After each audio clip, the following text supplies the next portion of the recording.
Rabbi, why do some Jews wear the Talit Katan on the outside of their shirt while some wear it on the inside and some on the outside? So that's simply custom and comfort. So there is a importance of wearing tzitzit, which Talit Katan like this, is a mitzvah from the Torah. And anytime you wear a four-cornered garment, you have to wear, as a man, you have to wear a tzitzit. Now, there's no obligation to have it on the inside or on the outside. It's whatever you prefer. Some customs were, preferred it to be on the outside, like I have it right now. But some decided that they prefer it to be on the inside. Now, in regards to the customs, again, it was, there's different reasons for it. One of the reasons that the ones that are wearing it on the inside is because the Arizal said that when you have the tzitzit on the outside, it could be enticing the mezikim, the negative spirits that are out there, and which, if you're not holy enough, can create damage, meaning they could attack you. So it's better to have the tzitzit on the inside. So that's why those that wear it on the inside, they're following that custom, that teaching of the Arizal.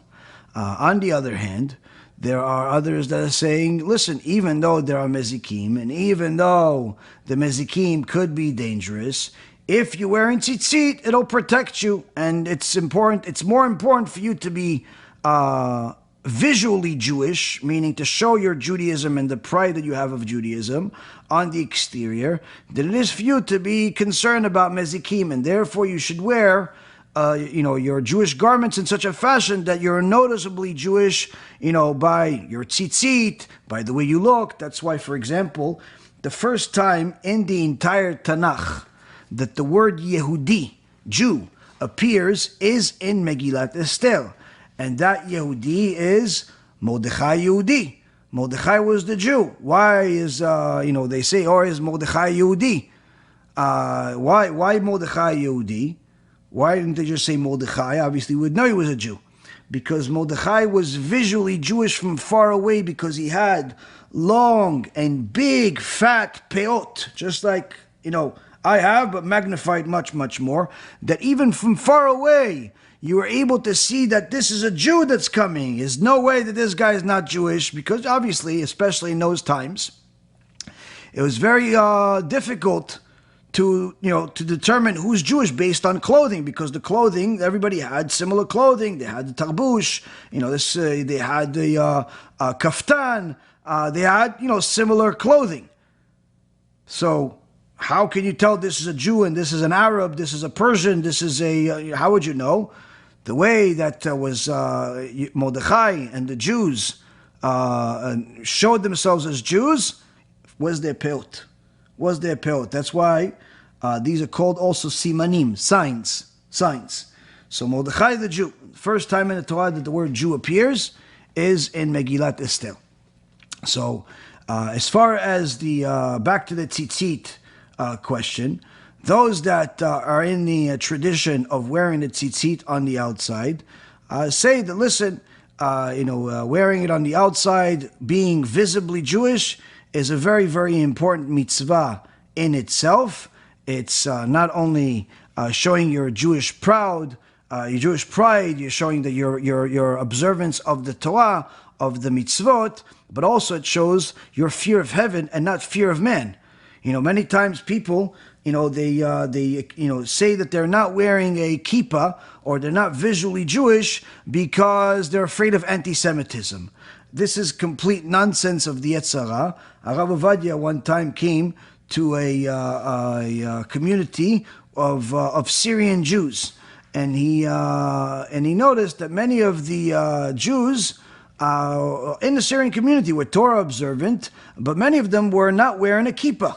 We're not wearing a kippah. He said, actually, this is one of the stories that Rabbi Yitzchak Yosef said recently in his shiur. He said that, and he was there on a trip, one of the people in the community that would actually teach Gemara every day, Daf Yomi. He would teach Gemara, serious Gemara. It was Talmidie Chacham. But then the Rav saw him later on that week that he was in a community, he saw the guy walking around without bald head, no kippah. So, oh, hey, how could it be? And he said to the Rabbi, listen, I'm scared of antisemitism. That's why he didn't wear a kippah. This, obviously, the Rabbi didn't accept it. He said, at least wear a hat, wear a casket, wear something. Point being is that if you're not covering your head as a Jew, it's not because you're afraid of anti-Semitism. It's because you're falling for the trap of the Satan, the Yetzer Hara, that's making you scared of man instead of making you scared of HaShem. Because the whole point of wearing a kippah is symbolic of your fear of God. That's what the wearing a kippah is. It's symbolic of your fear of God. You don't wear a kippah, that's because you're not afraid of God. You're afraid of somebody else more than God. And that's a problem. That's a very serious problem.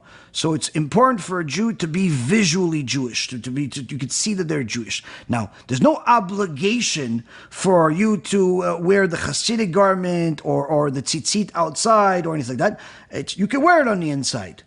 You could wear a kippah, or you could wear a hat. But the point is to do something. To do something. You don't have to wear a beard. You don't have to have a beard. But certainly, that doesn't mean that you're allowed to shave your face with a knife. The point being is that a person needs to know that their Judaism should not be separate from their life in any way. Should not be separate from your life in any way. In fact, it should be something that you're proud of, that you're taking with you. Now you're going to say, wait, but what about if some Nazi kills me because I look Jewish or robs me? If you truly believe in the Torah, you'll know that the Gemara in Masechet Chulin, page 7, says that even before you prick yourself in the finger with a needle, there has to be a judgment in Shamayim to determine whether you deserve it or not. Meaning that no one can help you or hurt you if it's not the will of HaShem. And therefore, you wearing a kippah or not wearing a kippah, wearing a tzitzit or not wearing a tzitzit, that is not the determining factor of whether anti-Semitism will hurt you or not, or someone will rob you or not. What's going to determine that is whether you have merits or obligations, whether you deserve to have the suffering or you don't deserve to have the suffering. And that's based on you following the Torah or ignoring the Torah. If you follow the Torah, then you don't have to worry about anyone helping you or hurting you, because everything that's happening to you is the will of HaShem. Everything that's happening to you is the will of HaShem. But if you don't follow the Torah, then of course you're going to disagree with what I say. You're going to disagree with the Torah. You're going to rationalize things. You're going to say, nah, but you don't understand. Where I live, people are this, people are that. Listen, Habibi, I grew up in a place where my school was in the projects. I grew up in a place where gangsters were my classmates, okay? I'm very, very familiar with danger. I'm very familiar with death. I'm very familiar with a lot of things that are not so rabbi-ish. I understand. I'm not delirious. I'm not oblivious. I'm very, very well familiar. I've had, Baruch Hashem, all types of people go in and out of my life, need some help, need some this, need some that. I help all types of people. I have some students that unfortunately their communication to me is only once every few months because they're in jail for different types of crimes that it's better not to hear. I have some people that have got out of jail, all types of wonderful people that we try to help in every way, and I've seen a lot. So for a second, don't think it's because I'm ignorant of the world. It's not. Simply said, the Torah tells us clearly, HaKadosh Baruch Hu runs the world. En od milvado, there's nothing else but Him. The moment we fear anything but Hashem, we are already veering towards the road of idol worship. Of idol worship. Anytime you fear anything but God, you're already on the path of idol worship. There's different levels of idol worship. The Gemara in Masechet Avodah Zarah says that Avraham Avinu had 400 segments to the tractate of Avodah Zarah, meaning there are different levels of Avodah Zarah. It's not so simple, it's just a statue. There's different levels of Avodah Zarah. And when a person fears God less, that already means they're on the road closer to idolatry and further from Hashem. They fear Hashem more, that means they're closer to Hashem and further from idolatry. So when a person says and justifies them not being visually Jewish to the extent where you literally can't tell whether they're Jewish or not Jewish, they're not wearing a kippah, they're not, they're not learning Torah, at least nothing to speak of that anybody would even recognize.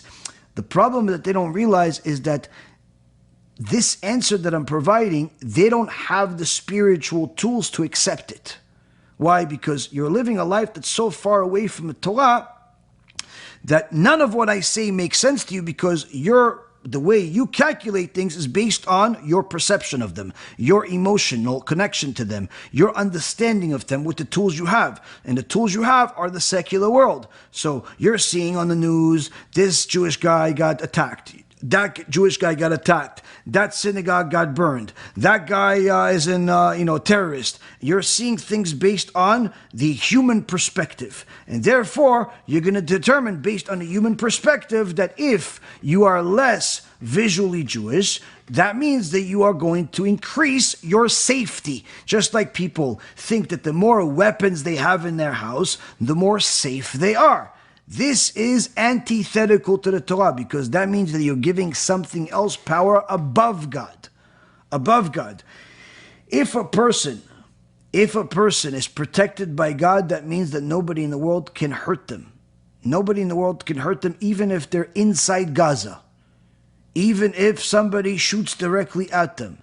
How many miracle stories have there been of people having shot, people being attacked, people having diseases, people having accidents, all types of miraculous things where simply said, HaKadosh Baruch Hu decided, today is not the day you're going to die. Even though the laws of nature, the laws of logic, the laws of science said you are going to die, but no, God said no. Endless amount of miracles have happened throughout history, and endless amount of miracles happen every single day. The moment we remove our understanding that everything is a miracle, whether the open miracles or the hidden miracles or even the things that we've gotten accustomed to, like blinking and seeing, the moment we remove ourselves from everything being a miracle, we little by little veer towards idolatry, towards things that are antithetical to the Torah. So if you are already on the Torah path and have humbled yourself to a certain extent to realize that not everything is going to make sense to you right away, but certainly it's the truth if it's coming from the Torah, then you will be able to learn more and more and get closer to Hashem. But if you're going to simply use your logic, it's going to be very difficult for you to live life of Torah. Now, I'm not saying that you should go inside a camp of terrorists and tell them, listen, I'm Jewish, but you're not going to touch me. No one says put yourself into open risk. Wearing a kippah does not increase your risk. Wearing a tzitzit does not increase your risk any more than wearing a hat, any more than going to certain neighborhoods, any more than anything else. The reality is that if you say that a kippah increases your risk, then put a hat. There are plenty of non-Jews that wear hats, so what's your justification of not wearing a hat?